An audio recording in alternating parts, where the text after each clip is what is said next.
日本经历了700-800年的武士时代，期间战乱频发，几乎没有过全国都不打仗的时候。那游戏里可以设计呼吸回血，大和具有主角光环，但是几百年前的医疗条件，真正上战场受伤那可不是开玩笑的。今天让我们把滤镜摘掉，看看武士时代日本真实的战场医疗。这里是花散里，喜欢这样的内容，别忘了先点赞订阅哦。想弄清楚战场上受伤能不能活下来，首先要搞清楚到底会受什么样的伤，伤口的类型不同，那么能不能救、怎么救、活下来的几率都会不一样。武士时代最常见的战伤是剑伤，这种伤口虽然不大，但是日本的箭头也设计了刀刺，如果硬拔出来的话，就会得到一个严重的伤口；如果不迅速拔出来的话，又很容易引发化脓感染。是拔出来还是继续插在里面，这是个相当恶心人的问题。另一种常见的战伤是刀伤，当然被长枪之类造成的伤也是刀伤这一类的。这些武器造成的伤害类型本质上区别都不大。刀伤分为两类，一种是横着劈开的大开口，影视剧中常见的大量出血的刀伤大体都是这种，出血会迅速消耗人的体力，几乎不可再战，所以那些绑着绷带继续战斗的桥段在现实中是极度罕见的。真正这种场景出现的话，更合理的解释是他受的伤本来就没有重到需要紧急治疗，但是还是跑回来了，然后摸鱼被发现又被赶上前线了。另一类的刀伤是被找到了铠甲薄弱处直接捅进了要害部位的刺穿，这种看起来伤痕要小一些，但是其危险程度远远大于大开口型的刀伤，因为刺穿型的刀伤常常直接损害到内脏，受到刺穿的武士很容易因为腹膜炎而加快死亡的进程。到了战国时代，又多了一种战伤类型，那就是铁炮带来的枪伤。被铁炮击中的话，弹着点周围的一大片组织都会被震碎，被直击的话，骨头也是说断就断，有时子弹还会在体内乱窜，顺带把路径上的组织也一起打包报废的。如果子弹一时留在了体内，即使当场侥幸逃脱了死亡，长线也还有铅中毒的彩蛋在等着。所以到了战国时代，被铁炮击中迅速成为了最难处理的战伤。除了这些直接被武器所伤，混乱的战场上还有各种意外受伤的情况，比如坠马呀，被冲刺的友军撞飞呀，奔跑时撞上了硬物呀，在坡道上跌倒翻滚等等，这些都可能造成表面上看起来没什么大碍，但是实际上内脏和骨骼已经受伤的情况。这种情况在当时的医疗条件下非常致命，如果你穿越过去遇上了这种情况的话，可以在队友问你为什么不动了的时候，告诉他别打扰我蓄力憋大招，虽然救不了你的命，但是有可能留下一个传说。为什么要这么分类呢？因为医生遇上伤员时，首先要做的不是开药方处理伤口，而是先做生死分类。不同类型的伤处理的策略完全不同，剑伤要考虑倒刺与感染的风险，大开口的刀伤要先止血，刺穿要先观察内脏的损伤，枪伤要考虑骨碎和异物残留，坠马等等钝伤则要考虑看不见的内伤。必死的伤就不用救了，把时间和资源留给有可能救活的人才是正道。而做这个生死分类工作的人叫做金疮医，金疮指的是被金属兵器造成的创口，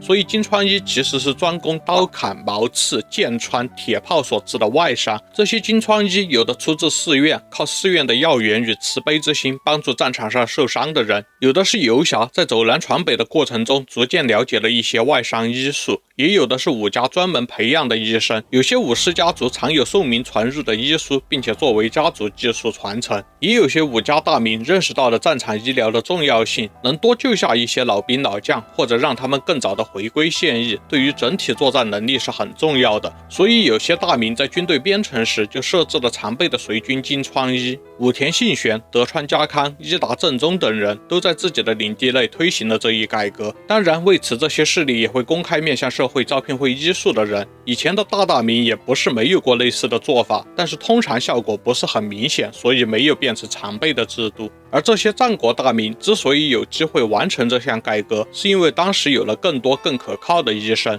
16世纪，传教士进入了日本，带来了方兴未艾的近代医疗知识，被称为南蛮医学。比如当时的传教士路易斯发现日本穷人的医疗条件极差，便在丰后国创办了日本历史上最早的综合医院。这些欧洲来的医生给日本的同业者带来了2个战场上的重要新知识点，一个是酒精可以消毒，另一个是植物油可以制作软膏。另外，解剖学的基础知识也随着南蛮医学传入了日本。到了战国中后期，传统的金疮医们把这些新方法揉进了自己的工具包，对伤口的处理能力大大提升了。有了消毒手法之后，金川一甚至需要在战场上进行外科操作，没有手术灯，没有麻醉机，能拯救受伤武士的只有日光、热水、酒、布袋和一堆形状各异的钳子，还有自学成才的金川一。流程的第一步永远是止血，先压迫、加电、紧缠，如果出血按不住的，就上最后的手段烧灼止血法，也就是把铁器烧到通红，按到伤口上去，以此把血管和组织一并封死。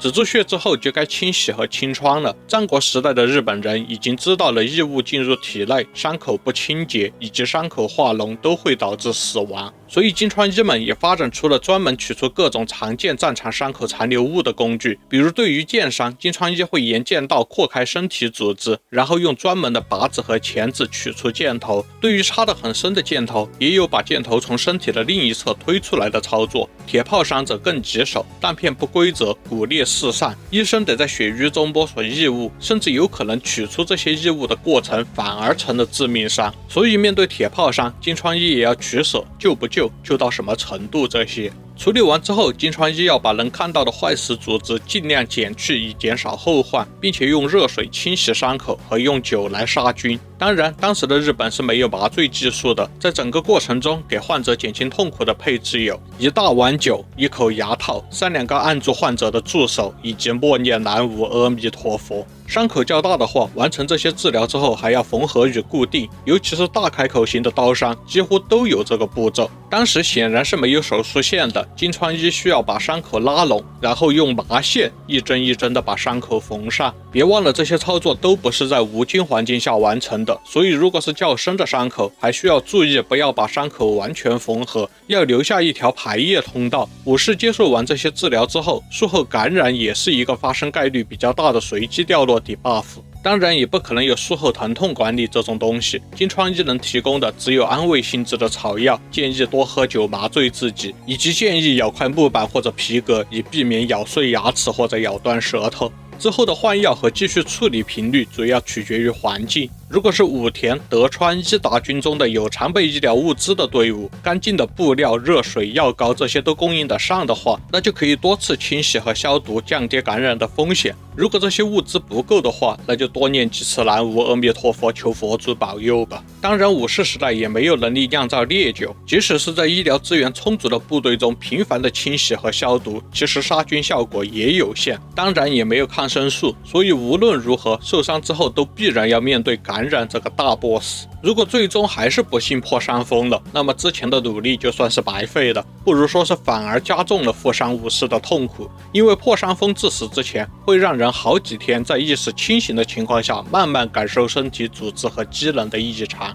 由于死状极其痛苦，以前日本人称之为窒息死。在窒息死的武家记录中，也经常伴随伤不胜而数日暴毙。这种即使是小伤，也很可能死于破伤风，却又战事不断的环境，武士们也确实只能生死看淡，武士道及赴死之觉悟了。除了这些血肉组织的伤害，骨折也是常见的战伤。面对骨折，金川一的做法是先把偏离的骨端拉回正位，这一步往往需要多人固定，并且伴随着伤者的巨大哀嚎。复位后再用竹片或者是木板制作成甲板，然后再用布带环绕加固。因为当时的条件也就只能做到这样了，所以简单的骨折其实有机会痊愈，而复杂的或者严重的骨折基本就必然留下畸形和残疾了。当然，纵观整个武士时代，金川一会这些外科操作的时间还是很短的，更长的时间他们的工作主要是制药。这些日本人的老祖宗智慧就包括用艾绒制作止血和杀菌软膏，用蟾蜍油制作止痛膏，用当归来活血，用人参来恢复气血这些。有些武士也能搞到有止血提神效果的丹丸或者是粉末，会放在一个小盒子中一同带上战场，以备不时之需。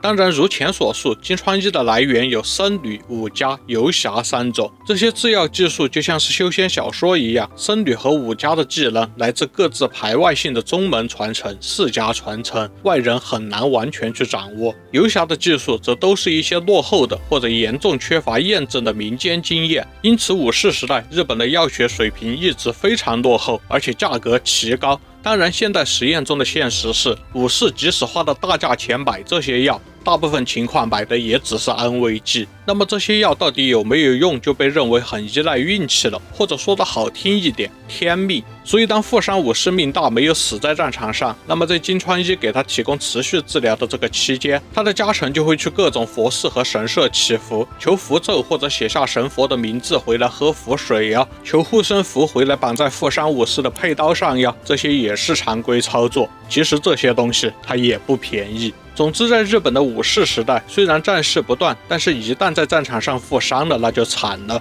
不仅能不能得到治疗要看运气，即使得到了治疗，其过程也是非常痛苦的，而能不能治好又得看运气了。都看到这儿了，别忘了点赞、订阅、热推还有硬币啊！我们下期再见。